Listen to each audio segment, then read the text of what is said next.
All right, hello. Welcome to A VO's Journey. My name is Anthony Pica. This show is all about helping the new and upcoming voiceover artists grow their business and sidestep all the crazy things that I seem to step on.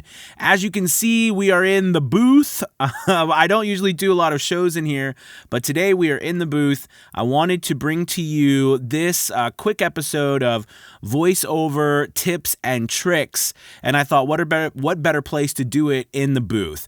All right, which leads me to my first tip. If possible, when you are voice acting, okay, I first started off sitting down. And there's nothing wrong with sitting down. There's a lot of people who do sit down. But I find that with all of the things that I'm doing, it actually helps to stand up for a couple of reasons. One, I noticed that the more animated I am, like using my hands and everything like that, it really helps when I stand up to get my body active, all right? And also being able to move back and forth, that kind of thing, that's very helpful. So my first tip is if you are sitting down all the time to narrate, do some work with your space and try to get to where you can stand up as well. You'll find it's a whole new experience and really allows you to get a different type of read, all right? Here's another tip, tip 2. If you notice, I'm doing this without headphones. My recommendation for tip 2 is to really take off your headphones and do some voice acting without your headphones on. It's a whole nother experience. Now, you may be like, well, Anthony, I can't hear myself. Well, remember, if you're using your meter correctly, meaning that you've already set your volume, you don't need your headphones to listen. You'd only need them to listen back, right? But I can tell you this, without your headphones and hearing yourself in your ear, it's a very different way and a very unique way to perform. And I find that I get actually a completely different read when I don't have my headphones on. Now, this might feel completely awkward to you and weird, and I totally understand. But give it a shot, and you'll find that a lot of times for me, my performance is actually 10 times better. I mean, that's just me, okay? All right, here we go for a trick. When I am trying to give an intimate read, something where I'm trying to show emotion or connect with an audience other than me just doing a straightforward conversational read, what I like to do is I like to get closer to the microphone. So you can see right here, I'm at about probably 4 inches from the microphone as I'm talking to you, which is generally how far I get from the microphone if I'm doing an e-learning spot or something more conversational. But if I'm getting emotional, what I'm going to do is I'm going to get close to the microphone, almost to where my mouth is touching this wind guard. Now, this is a Sennheiser 416 shotgun microphone.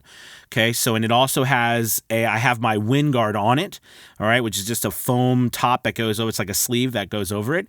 And what I do is I get close to the microphone, I lower my volume. So I get kind of like this, really close. And what you'll notice is you can still hear the volume is still high, but yet you get that softness, that intimate feeling of being here. And I don't have to talk as loud. So you get that emotional, kind of that emotional feel that you're going for. All right, so that's a little trick. If you're trying to be intimate and give a little bit more of an emotional read, or you're doing inner dialogue, for example, for an audiobook, that's a really great way to do inner dialogue, to give a little bit of changes, to get closer to your mic so we're speaking inside our head, right? So that's a cool another trick. All right, a tip is if you have an issue with pops. Okay, now you notice I do have a wind guard here, which kind of acts like a pop filter. But a lot of times I don't use anything else. And what I do is I make sure that when I'm talking, when I'm doing my voiceovers, the microphone I'm not directly pointing at the microphone. I'm actually pointing this way. So basically what I do is I take my fingers like this, put it on the microphone, all right, and then I turn my head to like a 45-degree angle. So this is at a 45-degree angle. I'm facing my screen or whatever where my copy is, okay? And now, even though the microphone's still pointing at my mouth, so it's still getting a great signal, but now pops and mouth clicks aren't going to be as bad. So if you're someone who struggles with that, mic technique can really help. Now, here's the deal. It's important that you also understand where your mic, the pattern of your microphone, meaning, the pattern,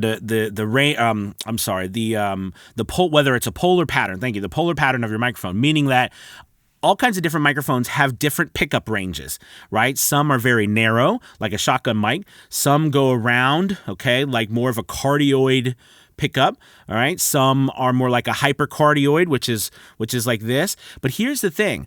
All around the microphone, if you don't know what your pickup pattern is, you could be having the microphone like down here, you could have it up here, you could have it this way, you could have it back here. You could be standing all in the wrong places, and that can make your sound, it could sound muffled. It can make a lot of things happen that you don't want to happen with your mic. And I notice a lot of newer voice actors I work with, honestly, it's really a lot about just their position on their microphone and how they're talking. That makes a huge difference. And I know for me, even if I get a little bit of off access with this thing and I start going around here, you can kind of hear the difference, hopefully, in how it sounds, all right, as opposed to me just being right here. All right, that's the interesting thing. So microphone technique about how you are standing here at the microphone is very, very, very important. Okay, here's another thing. When, let's see, another tip would be when I am having to scream. If you've got to be loud, back up from the microphone a bit. Make sure that this microphone is still pointing at you, all right, your mouth, but back up. That's very key, and you can even lower your volume down while you're screaming. This is a very important thing because you don't want to overload your microphone.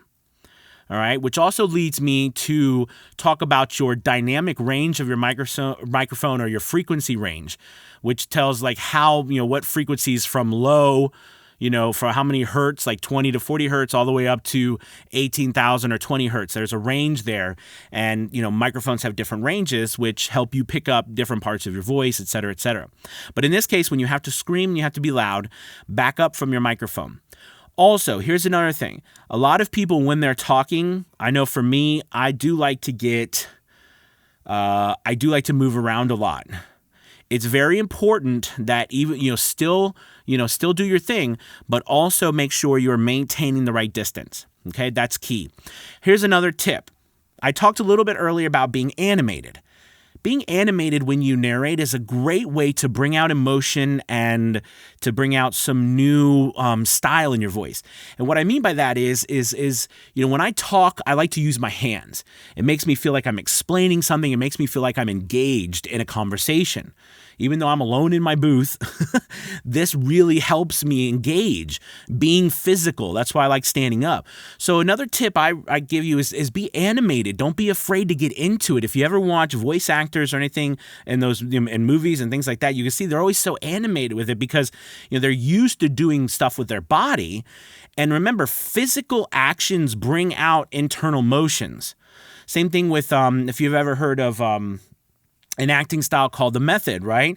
The method is, is a person seeking, all right, a performance through exploring their own reactions to things. But the way they explore those is externally, right? Like putting yourself in a situation, putting on a costume, being out in the cold, and being aware of how that coldness is making your body physically react, and then redoing that, recreating that, making yourself feel that way, starting to shiver, all right, allows you to do that. Does that make sense?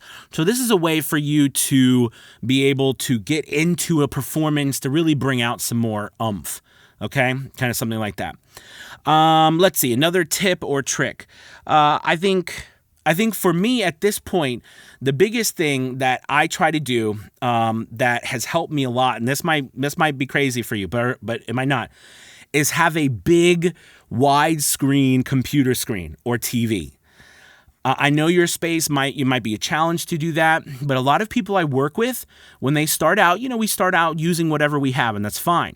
But I noticed that anything less than 27 inches for screen-wise, it totally messes me up. So here's the thing.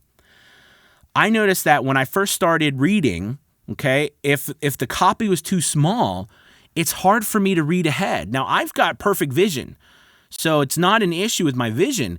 It's just the fact that when I make the words bigger, I can read better and I don't mess up as much. I can see the words coming in front of the words I'm reading a lot easier. And all I'm saying for you is that this is a great way. If you're having trouble reading, if you're stopping and starting a lot, this is a great method for you to get a big screen as big as you can and make it blow up, You'll make the words get bigger. A lot of people, sometimes people using their phone, they're using a mini iPad, they're using a very small laptop, and it's hard to see the words and at the same time see the words and do your DAW, right? Pushing play, pushing stop, going back and forth. It's hard, right? It's very challenging. And we talk a lot about the ease. I try to think about the ease from when I record something to go to edit it and send it off. Where other people, it's taking them triple or quadruple the amount of time to just do something that it takes me a few minutes. A lot of it is because of the ease of what I have seen and what I can control in my booth as opposed to the editing station outside my booth. So my recommendation for you is, the last one is just to get up a bigger screen. All right, so that your words can be bigger so that you can work, you can use your DAW and read your script at the same time. All right, I'm sure there's a million other tips and tricks, and if you have any questions below, right, post them below, and I'll post some more tips and tricks later on in another video based on some of your questions, okay? Also, if you get a chance, like and subscribe this. I'd really appreciate it. And head over, by the way, on a side note, we just published a brand new voiceover marketing 101 course. It's selling like hotcakes. I'm so excited. Thank you guys so much for your support. It's one of the best courses I've done so far, and I've got to you guys. I'm so excited, and if you're interested, there'll be a link below, or you can check out VOsJourney.com. So thank you guys so much for watching. You have a wonderful day. I will talk to you soon. Goodbye.